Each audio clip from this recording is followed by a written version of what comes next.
Hello there and a very warm welcome to another edition of Channels Beam. I'm Victor Matthias. Now, with thousands of Nigerians yet unbanked, others, especially diaspora Nigerians, are also facing some form of financial exclusion due to restrictions, inability to access the right applications, and fluctuation of the exchange rate, among other challenges. On the show today, we will be looking at the high brain drain syndrome, its benefits or otherwise to the Nigerian economy, and also financial inclusion of Nigerians in the diaspora, especially with regards to remittances of foreign exchange back home. Plus, we take a look at how the Taraba state government is harnessing the potential of its youth to boost its digital economy. But before we get into all of that, let's first of all take a look at the trending topics in the past week. Hashtag Alejandro Garnacho. The world of football was in awe as young Argentinian and Manchester United forward Alejandro Garnacho reproduced a classic goal scored by Manchester United legend Wayne Rooney 12 years ago. Garnacho, like Rooney, acrobatically converted a cross from inside the box, leaving the keeper with no chance, as his efforts to save was not enough to stop the ball from finding the back of the net.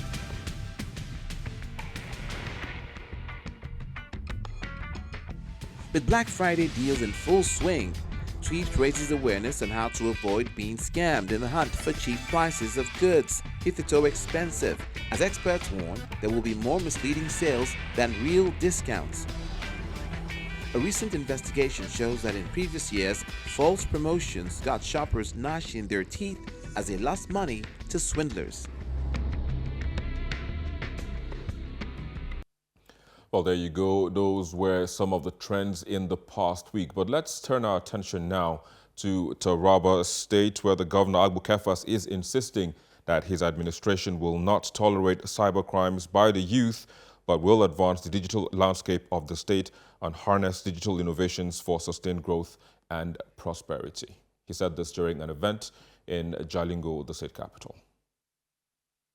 Of rapid technological advancement, harnessing digital innovation is not only an option, but a necessity for sustained growth and prosperity. No doubt, in almost all facets of human endeavors, technology is taking the lead and causing a paradigm shift for advancement, and it is for this reason that young people have gathered to discover talents that will shape the future of the state's economy.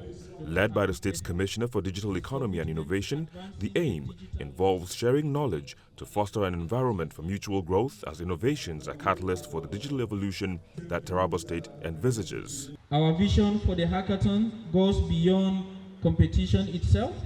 We aim to discover talents that will shape the future of our digital economy and in turn contribute significantly to the overall development of our beloved state.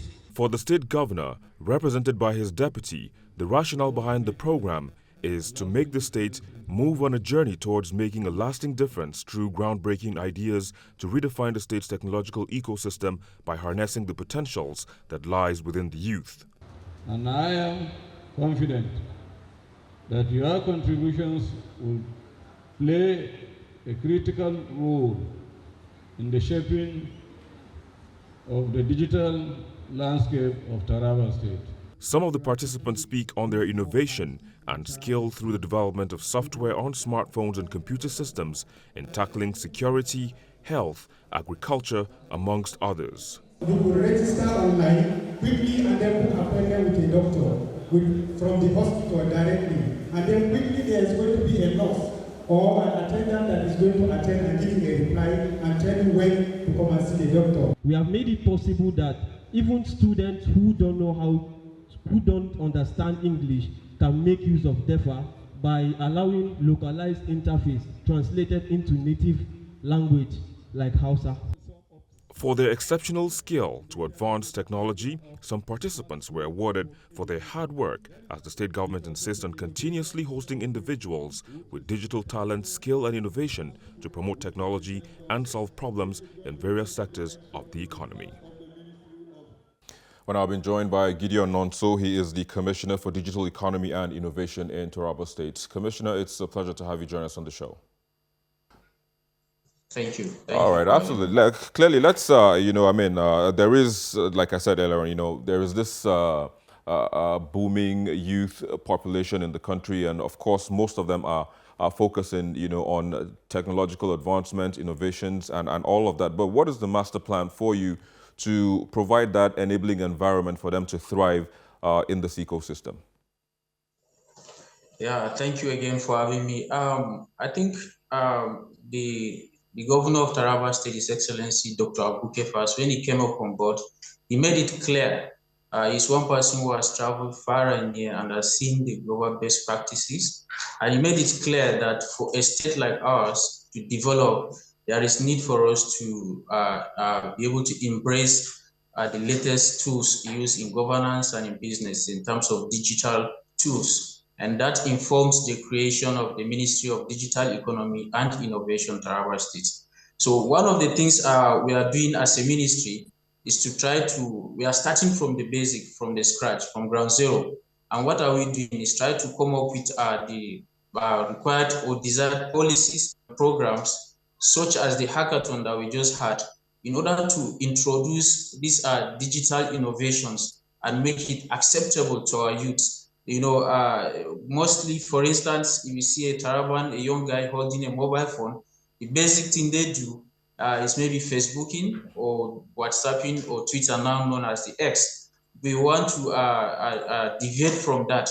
And that's why we came up with the Digital Hackathon. Yeah. It's a program that is designed to be able to harness the potentials of our youths in order to be able to, we challenge them with problems that is facing that the state is being faced with in terms of education, agriculture, even security. And then we try to come up with solutions, digital solutions to those problems. So these are some of the steps we are taking. Correct. So, I mean, in the hackathon, which of the solutions would you say stood out for you? And when are we going to see it rolled out, on a national scale? Yeah, most of them were beautiful ideas. In fact, I was shocked that some of these solutions presented were actually by Tarabans, our youths. All this while that what they've been lacking and they wanted is a platform, and that hackathon provided them with that platform. So, for instance, we all know that His Excellency is a champion for education who has declared free education in basic and secondary schools.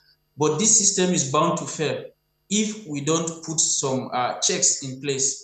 And part of the solution these young Tarabans provided were such that for every student that is admitted in our schools, they have their data captured, they have their biometrics captured, so that the governor will be able to have a data of the number of students he's dealing with and be able to, for allocation of resources, be able to know how much should be allocated to that sector and how to improve on it. So that particular one that stood out for me is the education solution known as education management system. It was beautiful, and already we are working in partnership with some companies and partners who are willing to take it up and fuse it into our incubation program to see how we can develop it, fine-tune it, and upscale it for use within the state and even nationally.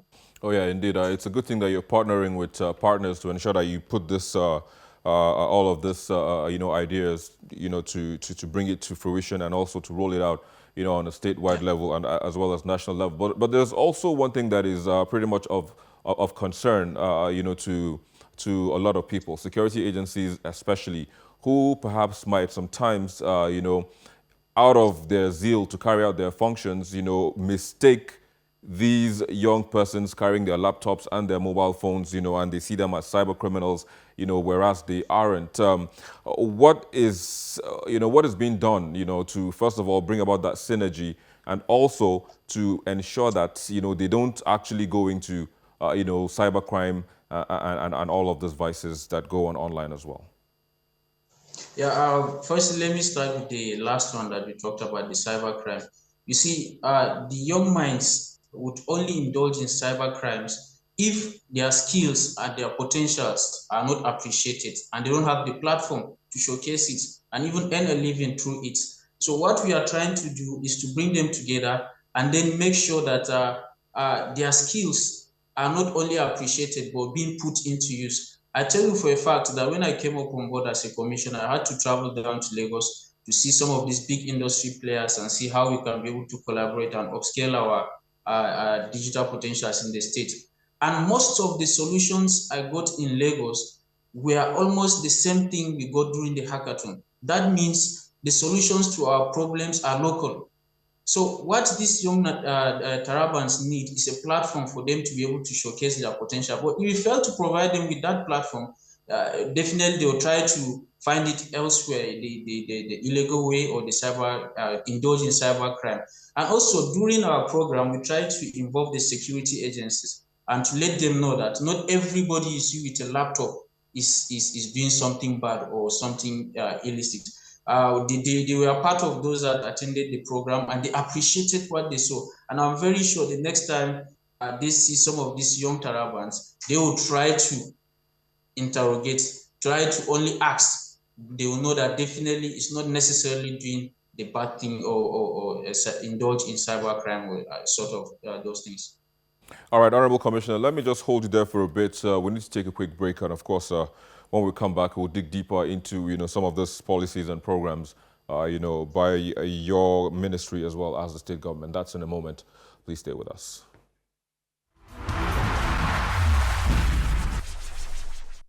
Many thanks for staying with us. We still have with us the Commissioner for Digital Economy and Innovation, Taraba State, Gideon Nonso, joining us via Zoom from Jalingo, the state capital.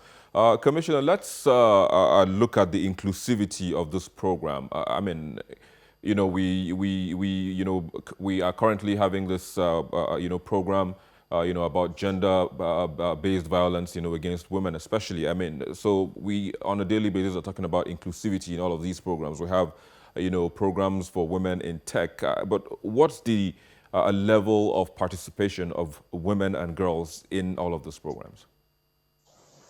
Well, it may interest you to know that some of the winners during this program were largely of the female gender. We are young girls of Taraba that we saw exceptional skill. We never expected that anyway. In fact, during the application process, I received a lot of calls from these young ladies who were like, we want to be part of this. Is this going to be like the usual type of programs where the female folks are relegated to the background? But we gave them an open level playing ground where they applied. And not only did they apply, but they formed part of those that won prizes on the day of the program. If you check the report, you find out that most of the winners were ladies, and we are moved that they have these skills, but they were not having the platform. But as I said earlier on, for everything we are doing, we are considerate about gender, and we are gender friendly as a ministry.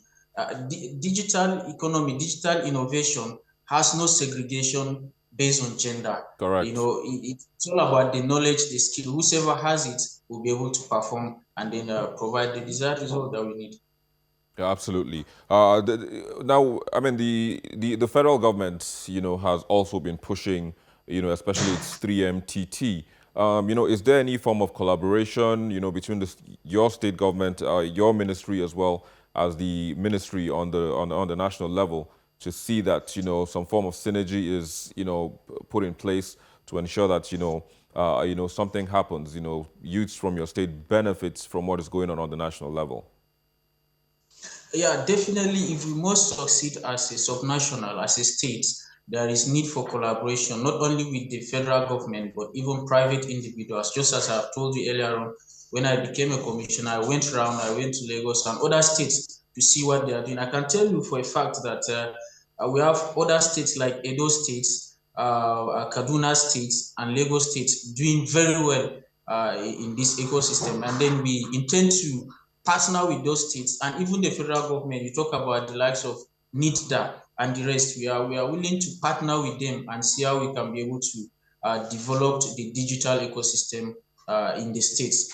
And then even in private individuals, like I said, we are also going to partner with them and see. We can't do it alone. We need partnership from all angles so that we can be able to succeed and then carry out the responsibility assigned to us successfully.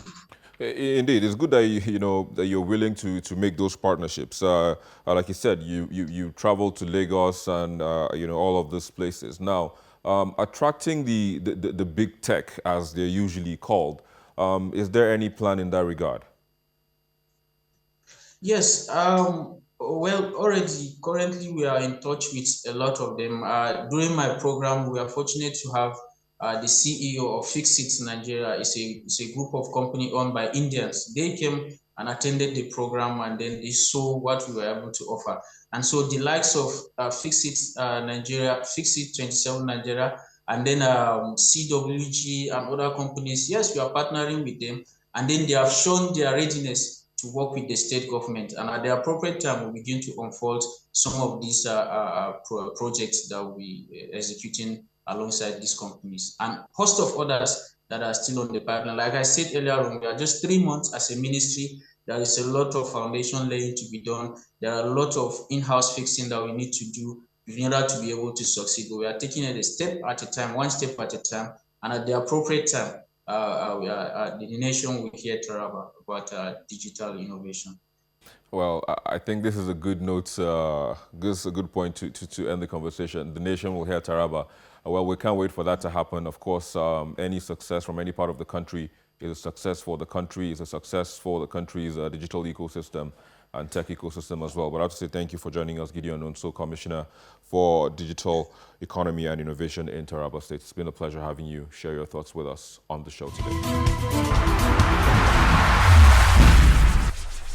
We're now being joined by Emmanuel Temitokwe Amujo. He's an accomplished serial entrepreneur and fintech enthusiast with a background in development finance. He joins us from our studio in London. It's a pleasure to have you join us on the show. Yeah, thank you very much. It's a pleasure to be here with you. Absolutely. So like I was saying earlier on, in my opening, of course, so many Nigerians are yet to be banked. However, at the same time, we have so many also outside the shores of the country that are also facing some form of financial exclusion as well, especially with, remittances of their hard-earned, foreign exchange, let me put it that way now. But let's even begin with, the high rate of brain drain. I mean, would you say it's a blessing in disguise for Nigeria, looking at the fact that a lot is being remitted, by these people who leave back to the country? Yes, like I would like to agree with you that migration is not really a major concern. What the concern is the post-migration effect. So it's going to be a weakness on our part if you don't explore the potentials that comes with the post-migration. So yes, like you have rightly said, people are moving out of the country. More brains are coming out from the universities and then institutions, educational institutions. So the most important thing is that moving out of the country should not be the end. Then we should all, especially migrants in diaspora, look back to the country and see how you could make your remittances be more impactful. And that is why we are here today. Yeah, indeed. So, especially now, we're looking at how things are fluctuating. The Naira is on the free fall. We have multiple exchange rates here and there. What can be done? I mean, because also we have the issue of round tripping and all of that. But, that is just on one part. Nigerians are looking for, what's it called now? They're looking for ways to return their money home. And that is pretty much always a problem for them. But what routes are there? I mean, because you clearly cannot carry cash beyond a particular limit, so to speak now. What difference can be made to ensure we have this smooth flow, of funds? Yes, the first thing about the multiple exchange rate generally, people wanting to remit, and a lot of growth in the exchange market. The most important thing we need to look at, both as an institution, private sector organization, government, and individuals, whether in Nigeria or in diaspora, is to make Nigeria produce more forex. So, and how can we produce more forex? Is by empowering the local industries, empowering the SMEs to look out for how they can generate more foreign exchange in terms of exportation of either product or talent, because we've actually been concerned about export of products alone, but there are a lot of tech talents that can be exported. There are a lot of work from home remote job that talented tech enthusiasts can explore by working for international companies across the border and get foreign currencies as their inflow. So these are ways that we will definitely cushion the shock of the multiple exchange rate. And that is what we are also looking at from our own organization here in the UK to ensure that Nigerians in diaspora are investing in investment-ready organizations to ensure that, yes, they have increase in their productivity and provide opportunity for them to export and earn more forex. But the most important thing is that we need to be innovative and creative around how we could generate local foreign exchange rather than just waiting for government to cushion this shock. Yeah, so I mean, fintech is pretty much one of those subsector of tech that is gaining traction. I mean, if you look at the numbers, in say 2-3 years, fintech has pretty much been where all of the investments are really going to. So that presents actually an opportunity not only for enthusiasts in Nigeria, but also in the UK and the US, and all of those places. So how can people key into this? How can enthusiasts key into this particular subsector, so to speak, now, and make those products and solutions that would provide an enabling environment for seamless transactions? Yes, thank you very much. Like you said, fintech is one of the high demanded sector in the tech industry now. And the reason is not far-fetched. The reason is the fact that there are a lot of exclusions. A lot of people are not still taking advantage of the banking sectors and at the same time the banking services. So fintech is bridging the gap between the banked and the unbanked. So what I could say is that yes, a lot of investment, both foreign and local investment, has been channeled to fintech in a couple of years past. And that is what we should not take for granted. That sector has actually still been undermined. The sector has actually not still been explored to the fullest. And we at FinRemit, for example, we are providing a platform where Nigerians in diaspora can invest their hard-earned forex, foreign currencies, to make a productive flow of remittances. So I won't go deep into that on now, maybe until when you ask that question in particular, but what I could say with specifics is that if you are running a fintech or you have a fintech and you want to use it as a mode of promoting the Nigerian sector, the most important thing is integrity. You need to run the sector with integrity because there are a lot of issues around the sector. And at the same time, you also need to drive innovation. A lot of duplicates are coming on in the sector that we're just seeing the same solution delivering the same thing. And that is what we at FinRemit are trying to revolutionize. A lot of solutions are working on transfer of funds from UK to Nigeria, US to Nigeria, but it's not only just the transfer of funds. What is the fund being used for? And from the research that I have done in 2019, when I came to the United Kingdom first, I did a research to look at the purpose of remittances and what people are using it for. And I discovered that a lot of these remittances, close to 70% of it, are not being used for productive purposes. And a lot of Nigerians in diaspora also does not have confidence in the investment system. So all of these are what fintech should look at, because a lot of money will have flowed into the country to build the SME sector and also build a lot of our industries.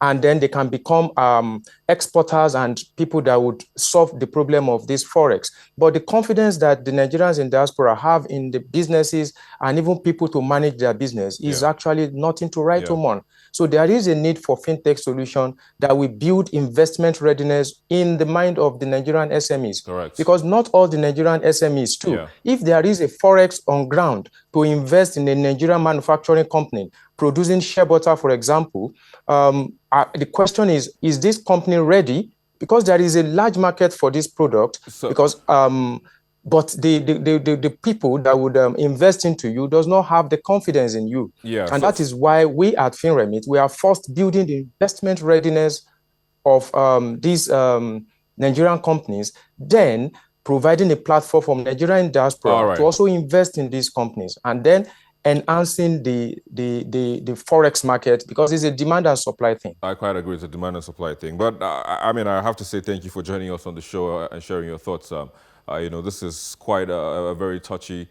how would I put it, not topic, but it's good to have you give us a breakdown on how things can go. I have to say thank you again for joining us on the show, Emmanuel Temitope Amujo from our London studios. Thank you very much. It's a pleasure to be with you. Absolutely. Well, that's where we are. Let's now take a look at the most viewed videos on our YouTube channel in the past week.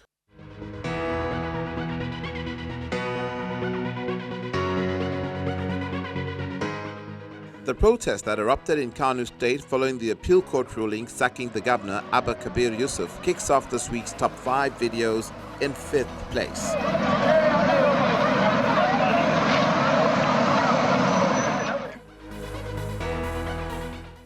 It's followed in 4th by the invasion of Nigerian Air Force personnel into the office of the EFCC over the arrest of internet fraudsters.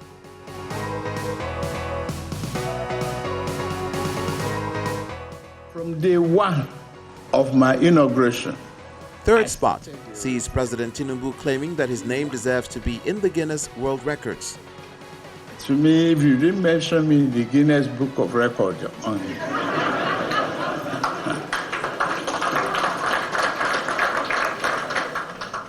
I will try to find a way to insert myself.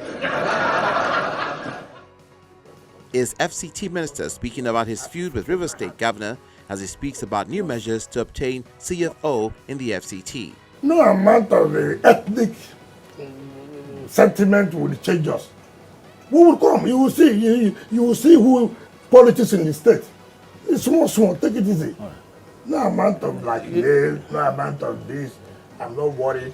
Have you ever seen me issue statement one day? Have you ever seen me issue statement one day? All those propaganda abused me. That was the same time, that was how I was abused. By the time when we were bringing in, they said it's not very proper. When the American dollar as much as sneezes, the Naira goes into a coma. While in first place, Professor Lumumba maintaining that the suffering of Africans is self-inflicting. One in Kenya and many other countries, we still believe that somebody else's currency is what must define us.